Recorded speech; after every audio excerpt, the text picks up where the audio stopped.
الرحمن الرحیم والعصر ان الانسان لفی خسر الا الذین آمنوا وعملوا الصالحات وتواصوا بالحق وتواصوا بالصبر۔ معزز سامعین کرام اور ناظرین محترم، حق کا معیار کیا ہے؟ حق کیا ہے؟ سب سے پہلے ہم حضرت امام علی مقام امام حسین علیہ السلام کا قول لیتے ہیں۔ آپ نے فرمایا کہ حق جو ہے وہ ہمیشہ اہل حق کے ساتھ ہوتا ہے، بے شک وہ طاقت میں کم ہی کیوں نہ ہو۔ حق کبھی بھی طاقت اور قوت کے ساتھ نہیں ہوتا، بے شک وہ تعداد میں زیادہ ہی کیوں نہ ہو۔ یعنی کہ آپ نے فرمایا کہ حق جو ہے وہ حضرت امام علی مقام علیہ السلام کے ساتھ تھا۔ نظریہ نظریہ جو ہے اس کی بقا کی خاطر ڈٹ جانا، کھڑے رہنا، اس کا نام حق ہے۔ حق کی پہچان نماز، روزے اور دیگر اعمال صالحہ سے نہیں ہوتی۔ اگر ہونی ہوتی نمازوں کے ساتھ اور اعمال صالحہ کے ساتھ تو پھر امام مسلم بن عقیل علیہ السلام کے پیچھے نماز مغرب ادا کرنے والے لوگ کثیر تعداد میں کھڑے تھے، اور انہیں پتہ بھی تھا کہ حق مسلم بن عقیل علیہ السلام کے ساتھ ہے۔ نظریہ سوچ جو ہے وہ ان کے ساتھ ہے، مگر پیسہ دیکھا، لالچ دیکھی تو وہ چھوڑ کر کے نماز کے دوران چھوڑ کر کے چلے گئے۔ ان ظالموں نے نماز کا بھی انتظار نہیں کیا کہ نماز مکمل کر لے اور اس کے بعد چلے جائیں، لیکن وہ نماز چھوڑ کر کے باطل کے ساتھ جا کے کھڑے ہو گئے اور وہ یزید کا ساتھ دیا۔ دوسرے نمبر پر ڈاکٹر علی شریعتی کا ایک قول ہے، وہ کہتے ہیں کہ اگر آپ حق کے ساتھ نہیں کھڑے تو پھر تاریخ کو اس سے کوئی غرض نہیں کہ آپ مسجد کے محراب میں تھے یا طوائفہ کے کوٹھے پر تھے، اس سے کوئی غرض نہیں۔ اگر مسجد و محراب والے لوگ بھی اگر حق کے ساتھ نہیں کھڑے، وہ بھی مفادات کے ساتھ کھڑے ہیں، تو پھر کوئی فرق نہیں پڑتا مسجدوں میں نمازیں پڑھنے سے، روزے رکھنے سے اور ماتھے پر محراب ڈالنے سے۔ اگر آپ حق کے ساتھ کھڑے ہو گئے اور نظریے کی بقا کے ساتھ کھڑے ہو گئے تو پھر آپ کا کردار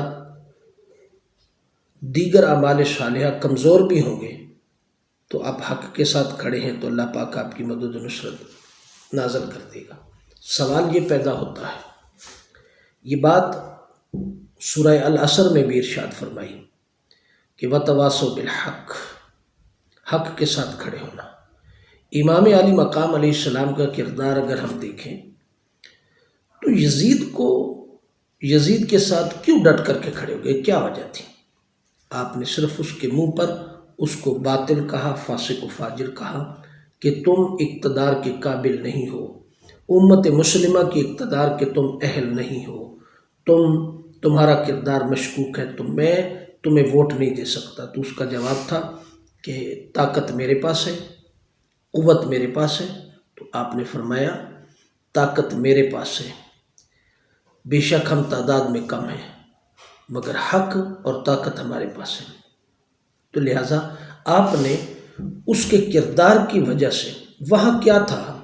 وہاں امام علی مقام علیہ السلام نے اپنا ووٹ یزید کو نہ دینے کا بنیادی مقصد یہ تھا کہ اس سسٹم کو، کرپٹ سسٹم کے خلاف آپ نے آواز اٹھائی تھی، کرپٹ سسٹم کے خلاف آواز اٹھائی، اور کرپٹ سسٹم کو کرپشن زدہ اور ظالم نظام ڈکلیئر کر کے آپ نے اپنے آپ پر ڈٹ کے کہا قربانی دینا منظور ہے مگر کرپٹ سسٹم کی حمایت نہیں کر سکتا۔ لہٰذا حق یہ ہے آج کے دور پاکستانی قوم کے سامنے بھی آج یہ مثال موجود ہے کہ ہم نے کس کے ساتھ کھڑے ہونا ہے۔